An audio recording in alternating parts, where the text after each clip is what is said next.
Hi there. Later, a rainbow Batman bothers bigots. First though, after a rainbow crossing honouring the victims of the Pulse nightclub shooting was removed in Florida, allies are fighting back. The hard-right Republican Party there has had it painted black, saying roads shouldn't be commandeered for political purposes. About 200 people have been protesting at the site and coloured the crossing back in using chalk.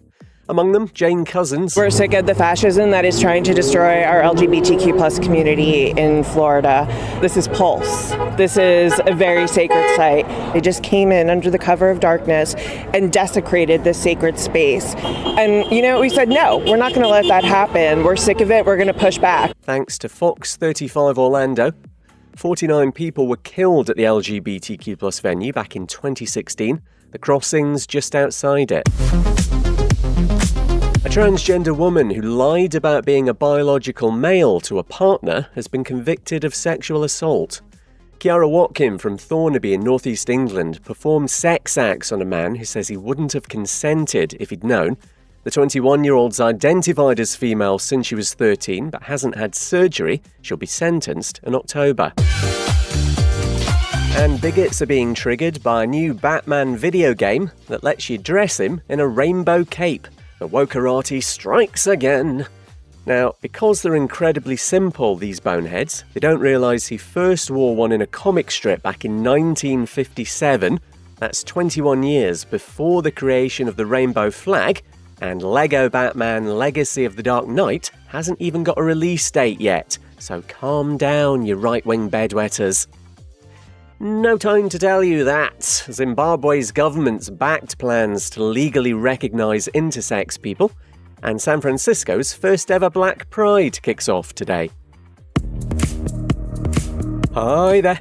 Later, transgender titters in Edinburgh. First though, vulnerable kids who are questioning their gender are being tricked into conversion therapy in the US under the guise of gender exploratory therapy. A trans reporter has gone undercover for a consultation and encountered attempts to manipulate and lecture them. Liv Reisner found, rather than genuinely explore an individual's identity, these sessions have a very specific agenda. To dissuade people from getting medical transition and to delay it as much as possible. An organisation innocuously called Therapy First is behind this. Here's one of their people trying to make Liz doubt the happiness she feels about cutting her hair short. You're happy with it the way it is now, and you have no intentions of regrowing it, it sounds like it. No. But you kept it until you were 28 or 29. Do you think that's something to wonder about? It seems sort of incongruous that you would have kept long hair for as long as you did. So I'm curious about it. Therapy First website says gender-affirming medical care should be avoided. In a first for Africa, Kenya is being ordered to create new legislation protecting transgender rights. It's after a trans woman charged with impersonation 6 years ago was subjected to intrusive body searches and non-consensual examinations to determine her gender.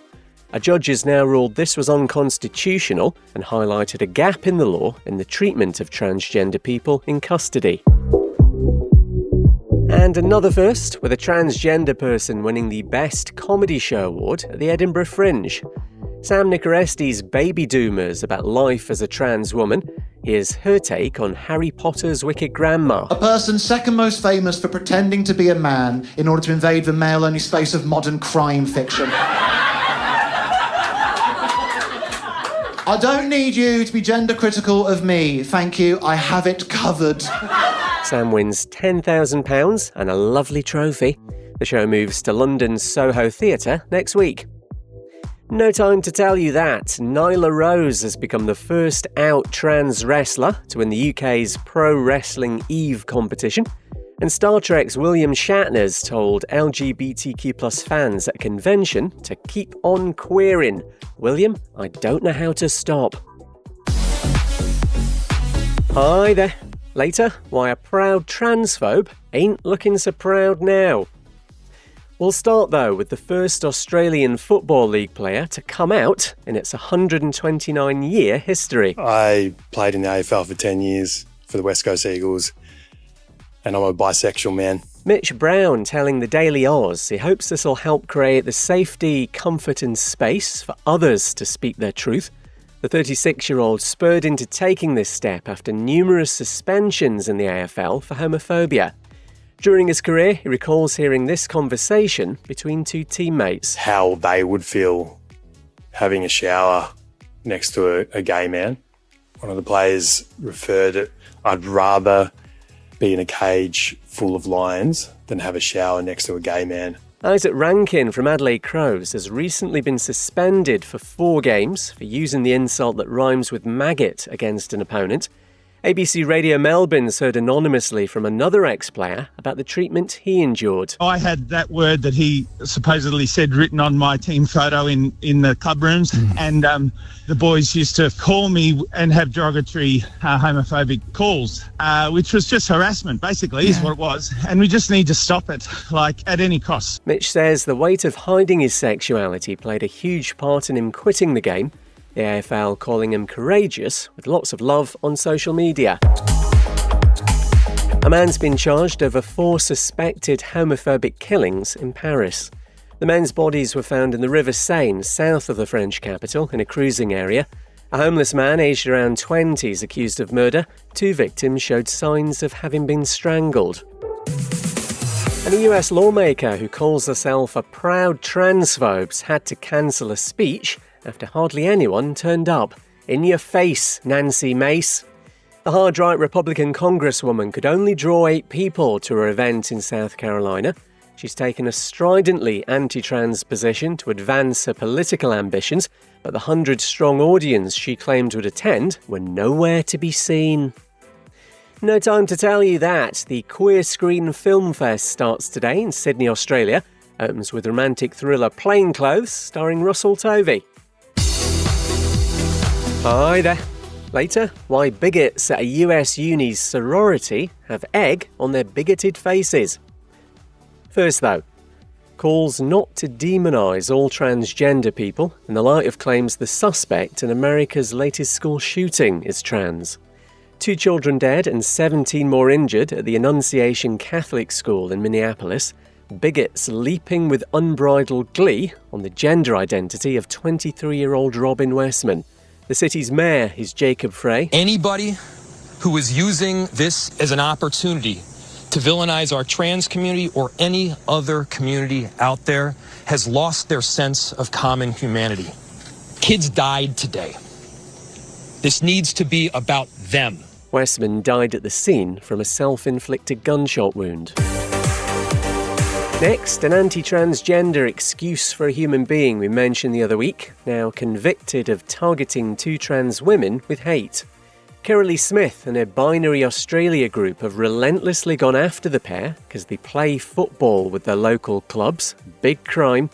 The harassments included outing the women and misgendering them. I'm guilty of vilification. I apparently have broken the law. Yes, you have.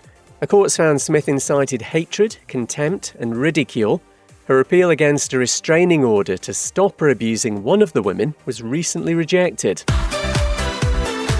And a sorority, or female society at a US university that let a transgender woman join has won a court battle to be inclusive.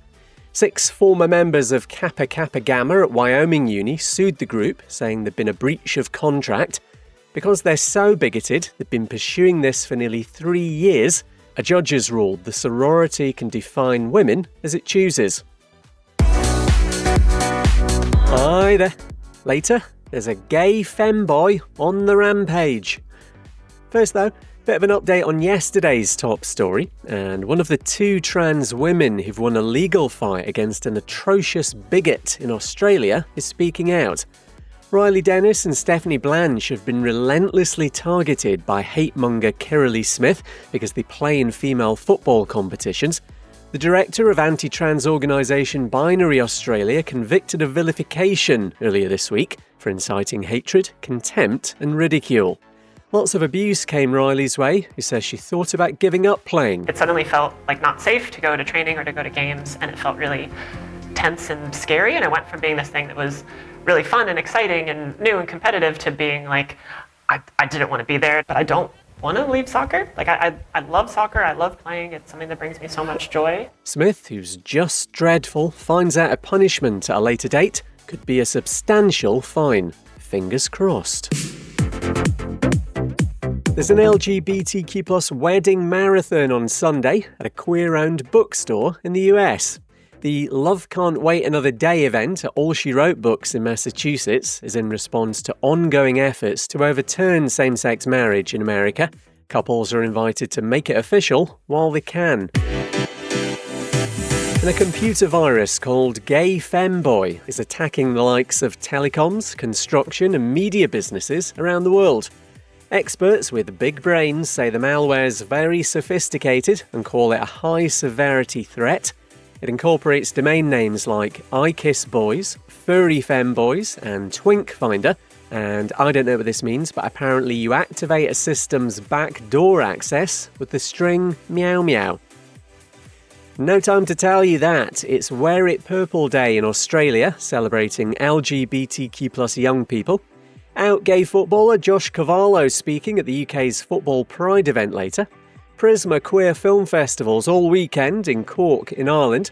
And Conchita Wurst performs at Holland's Dordrecht Pride tomorrow. Get in touch in our socials. We're at Pride Daily Pod. I'm Kev McGraw. See you next week.